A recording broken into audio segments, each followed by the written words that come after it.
शादी ब्याह महंगे हो गए हैं, तो इसका आसान तरीका है कि खामोशी से कर लें, 4 साल बाद मीडिया निकाल लेगा, पता ही ना चले किसी को।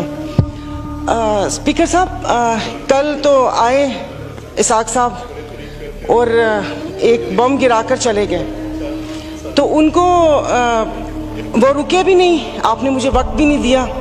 उनको तो मुबारकबाद पेश करनी थी यहाँ आने पर कि 4 साल कैदो बंद की सऊबतें उठाई और उसके बाद वो आए और यहाँ पर हमें भले बम ही गिराया मगर अपना चेहरा दिखा दिया। तो जनाब स्पीकर, इधर जिससे भी पूछा उन्होंने कहा कि भाई ये जो IMF से मुआहदा हुआ है ये मुल्क के लिए बहुत ज़रूरी है और ये है वो है, तो मैंने भी कोई तनकीद नहीं करनी थी। अब जाहिर है पाकिस्तान को डिफ़ॉल्ट होता तो नहीं देख सकते, हालांकि गो कि इसमें मेरा कोई हिस्सा नहीं है, तो लेकिन मैंने सिर्फ वज़ीर ख़जाना साहब को एक रिक्वेस्ट करनी थी कि 15 और 25 वाले को तो छोड़ें, मुझे एक 50,000 वाले का बजट बनाकर दिखा दें। आप मुझे बजट बनाकर दिखा दें, मैं आपको इसको भी मैं आपको वोट दूंगी और आइंदा आने वाले आपके फैसलों को भी मैं सेकंड करूंगी।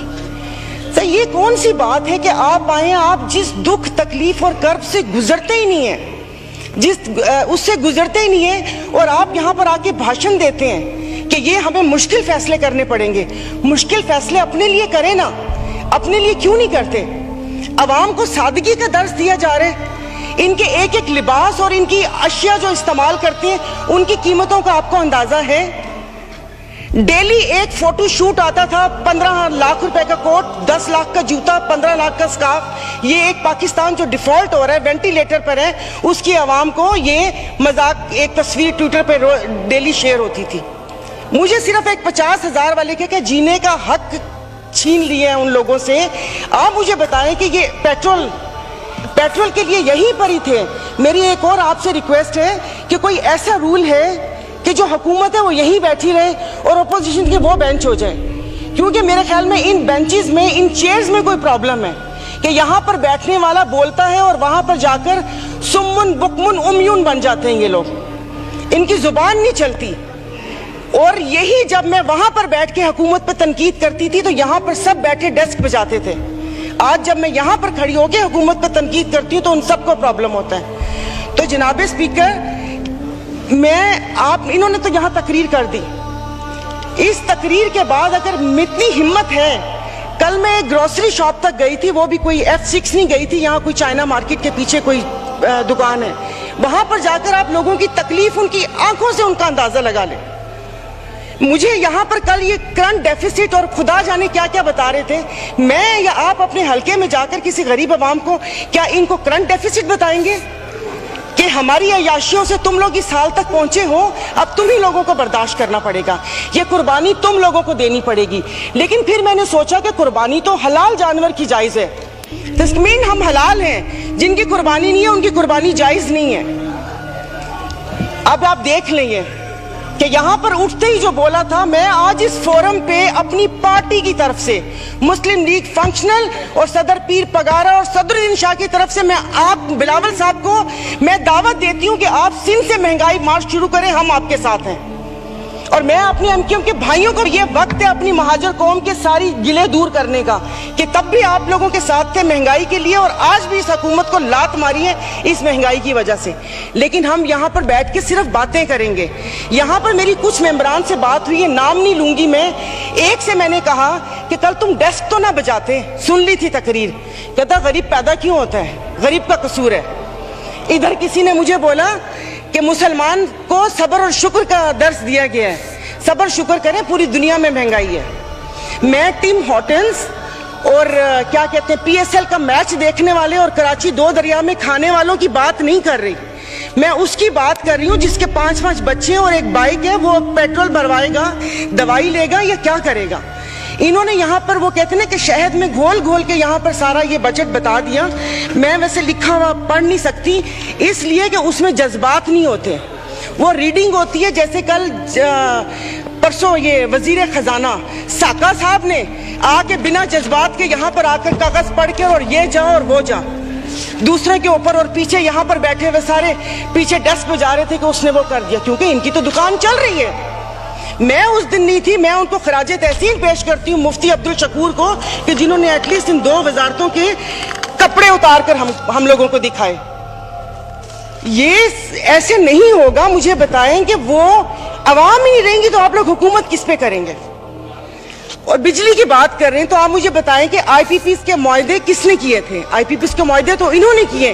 और कल उन्होंने कहा कि हुकूमत जैसे ही संभलने वाली थी तो सैलाब आ गया। तो जनाब स्पीकर मुझे माफ कर दीजिए, जिस वक्त सैलाब आया तो उस वक्त तो हम अपनी जिंदा दिली का सबूत दे रहे थे। 75 करोड़ आवाम के खून पसीने और टैक्स की कमाई से हम यहाँ पर तकरीबात कर रहे थे। और मजे की बात है, प्लीज मतलब मैं बहुत आराम से बात कर रही हूँ, कोई तंज नहीं करूंगी, कि अभी आइन की तकरीबात का आगाज हुआ है। क्या आइन के आर्टिकल 3 आई थिंक 27 या 35, 36 आगे, क्या उस पे ये रियासत पूरा उतरती है? क्या हमारी जानो माल की हिफाजत है? यहाँ पर हमें बुनियादी सहूलतें मुयस्सर हैं यहाँ पर? मतलब हम लोग इतने नाक के पक्के हैं कि उस पे वो करके आइन की बात कर रहे हैं। और ये हालात इस नहर तक ना पहुंचाएं कि हम अपनी बड़ों की कुर्बानियों को बेफजूल समझें, क्योंकि गोरे से तो लेके रहेंगे पाकिस्तान, ये नारे लगाकर हमने आजादी तो ले ली, अब मैं किससे आजादी मांगूं? क्या गोश्त खाने के लिए हमने आजादी मांगी थी कि खुला गोश्त यहां पर खाने को मिल जाए? उसके अलावा तो कुछ भी नहीं है। और मुझे माफ कर दीजिएगा कि उस कश्मीर वाले दिन में यहां पर ना वजीर आजम थे, ना वजीर खारजा थे, ना दिफा मिनिस्टर थे, और ये यहाँ पर कश्मीर का वो हो रहा था।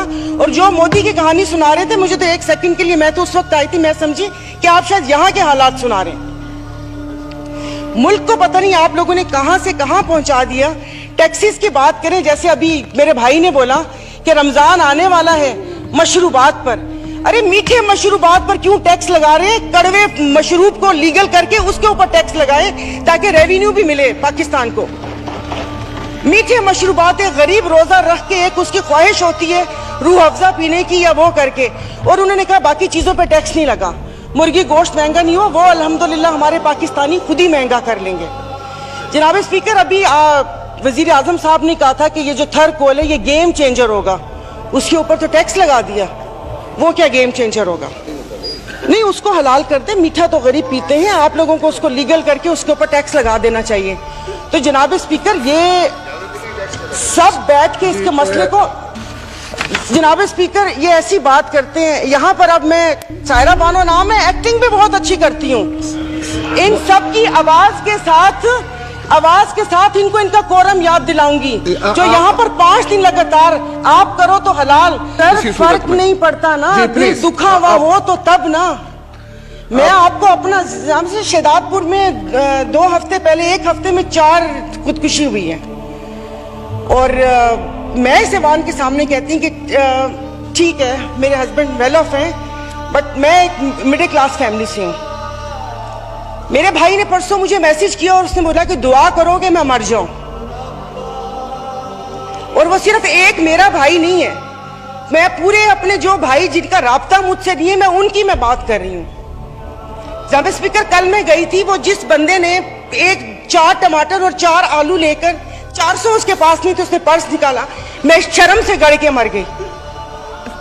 272 लीटर पेट्रोल आप लोगों ने मुश्किल करनी है तो आप V8 और बड़ी बड़ी ग्रैंड क्रूजर को 500 लीटर पेट्रोल देना, गरीब को आप नहीं वो करें। दवाइयां तो वो दवाई नहीं मिलती, सरकारी अस्पताल का आपने हाल देख लिया। मैं प्लीज आप मार दें, आप प्लीज मार दें।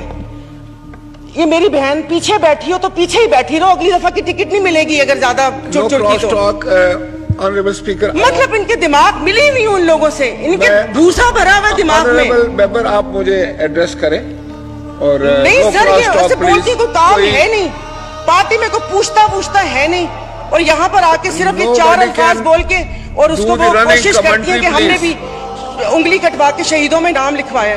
मतलब ये कौन लोग हैं? आप जारी रखें। तो आप मुझे बताइए, अशराफिया तो चली जाएगी यहाँ से, तो हम बदमाशियों को मार देना कि इस मुश्किल हालात में भी जीने की ख्वाहिश रखते हैं, ये बदमाशी नहीं है तो और क्या है? इज्जतें नीलाम हो। अभी तो पहले किसी ने मुझे कहा कि आगे क्या होगा, बच्चे तो बिकते थे, इज्जतें भी नीलाम होती थी। आई एम सॉरी, भले आप एक्सपेंस कर दीजिएगा अल्फाज, पहले ढके छुपे होती थे, अब खुलेआम होंगी। और मैं इज्जत नहीं बोलूंगी, जिस्म फरोशी बोलूंगी, क्योंकि अगर इज्जतें बिक रही होती तो सब खरीद लेते, फिर बिल लाने की जरूरत ना पड़ती कि इज्जत दो हमें। सब यहाँ पर बैठे हुए इज्जतें खरीद लेते अगर इज्जत बिक रही होती। तो आप मुझे बताएं कि कोई लाया अमल दे दें कि अगले 5 साल तक ये मुश्किल हालात बर्दाश्त कर लो या 10 साल तक बर्दाश्त कर लो, तो फिर भी तसल्ली हो कि ठीक है मैं नहीं रही तो ठीक है मेरे बच्चे उसमें रहेंगे। सर आपने तो बच्चों से जीने का हक छीन लिया इन लोगों ने। 20,000 वाला क्या करेगा? और इंसाफ की आप बात करते, मैं तो अदालतों वाली इंसाफ या उस चीज की अभी वहां तक तो मैं गई नहीं। आप ये चीजों को देख लें, यानी कि मेरी अगर आमदन 10 लाख रुपए महीना आता है, मैं भी वही मुर्गी खरीद रही हूँ 800 रुपए किलो, और मेरा ड्राइवर बच्चल जिसकी 30,000 रुपए तनख्वाह है वो भी 800 खरीद रहा है। वो दूध 200 रुपए किलो मैं भी ले रही हूँ, 200 किलो वो भी ले रहे हैं। मैं घर में अब ग्रोसरी नहीं लाती इसलिए कि मुझे शर्म आती है कि वो ड्राइवर बावर्ची उठाएगा तो उसके दिल में क्या होगा कि ये थैले भरे आ रहे हैं और उसके घर में खाने को है या नहीं है। 2-2 किलो की चीज मंगवा लेती हूँ कि जाओ बेटा सामने से लेकर आ जाओ। तो आप मुझे बताएं, मतलब थोड़ा सा जीने का हक दे दे, खुदा पाक को जाके जवाब देना। यहाँ पर आप आयतें पढ़ाते हैं, आयतें पर्दा कर चुकी हैं, आयतें पर्दा कर चुकी हैं। अभी ये कहते हैं वो तिकरी ना, ये इनको शर्म नहीं आती, रात के अंधेरे में पेट्रोल का पंप गिराते हैं, तो वो भी जरूर रात के अंधेरे में पेट्रोल का पंप गिराते हैं। मुझे तो समझ नहीं आ रही थी, चश्मा नहीं था, मैंने कहा ये क्या हो गया, शायद मैं रात को रोई हूँ, अल्लाह पाक ने मेरी दुआ सुन ली। पता चला वो पिछले थे मैसेजेस ना, जब वो यहाँ पर बैठा करते थे। अब सब कुछ जायज है, सब कुछ हलाल है। यहाँ पर बहुत तुर्की हमारे भाई हैं, और शुक्र अल्हम्दुलिल्लाह शाम का नाम भी लिया, क्योंकि पहले 1 हफ्ता तो उस बेचारे का नाम ही नहीं था। फिर जब इंटरनेशनल मीडिया ने डालना शुरू किया तो हमने भी शाम बोलना शुरू कर दिया। वहां पर अल्लाह पाक उनकी मदद करेगा, और वो रियासत माँ जैसी है, उनके हुक्मरान हमारे जैसे नहीं है, उनके लिए वो खड़े हैं। दबी हुए अवाम के लिए हम इज़ारे यकजहती के लिए बेचैन हो रहे हैं, लेकिन यहाँ पर जो मरी हुई फाकों से अवाम है उसके लिए कोई दिल में दर्द नहीं है। तो अभी ये आइन की तकरीबात के लिए कितने पैसे वो हुए, इन्होंने अभी बोला कि हम तनख्वाह नहीं ले रहे। 1,80,000 से क्या तो, लेकिन बाकी जो चीजें हैं वो, ये जो गाड़ियां, ये फ्यूल कार्ड, इनकी ताम झाम, इन सब पे कितना पैसा खर्च होता है। देखो खुदा का खौफ कर ले, मेरे पास कोई अल्फाज नहीं है, ये सारा कुछ मैंने लिखा था लेकिन ये बेफजूल है। मैं किसको इशारिये सुनाऊंगी कि 13 पॉइंट ये हुआ, मोडीज की रेटिंग ये है, वो ट्रांसपेरेंसी ने ये बोला वो बोला। हम में से तो किसी को भी जरूरत नहीं है, सब अल्हम्दुलिल्लाह खाते पीते घरानों से, सब अल्हम्दुलिल्लाह खाते पीते घरानों से, लेकिन किसी और का तो सोच लें। तो ये यहाँ पर प्लीज, मतलब अब तकरीबन साल होने वाला है, आप भी कहते रहे, लेकिन यहाँ पर आने की तौफीक नहीं हुई। मैं कुछ लोगों का, आप लोगों को दिलचस्पी होगी, आप यकीन नहीं करें, मुझे इस ऑडियो लीक से पीटीआई क्या कर रही है क्या नहीं कर रही है मुझे कोई दिलचस्पी नहीं है। सब जाए भाड़ में, लोग अवाम मर रही है, आप उसको देखिए। मेरे पास तो कोई जाहिर है वो इतने ना इशारिये हैं, ना मैंने मौशियात इतनी पढ़ी हुई है। कॉलेज नहीं था वो, ऐसे ही वो कॉलेज था, साइंस कॉलेज नहीं था, आर्ट्स कॉलेज था, समझ भी नहीं आती थी। मौशियात एग्जाम था, 30 नंबर थे, 3 ग्रेस मार्क मिले थे, 33 नंबर है मौशियात के। और एक ही याद है कि इंसान मौशी जानवर है, लेकिन घर का किचन चलाती हूँ, घरेलू औरत हूँ, तो मुझे पता है कि ये सब, आई एम सॉरी, ये सब बकवास है। ये जो बता रहे हैं, इससे ये होगा, इससे वो होगा, इससे ये होगा, इससे वो होगा।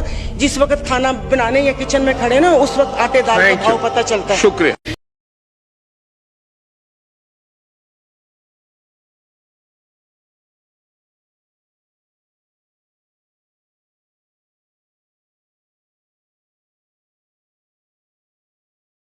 Please like, share and subscribe the channel to create awareness in the masses about this current prevailing situation.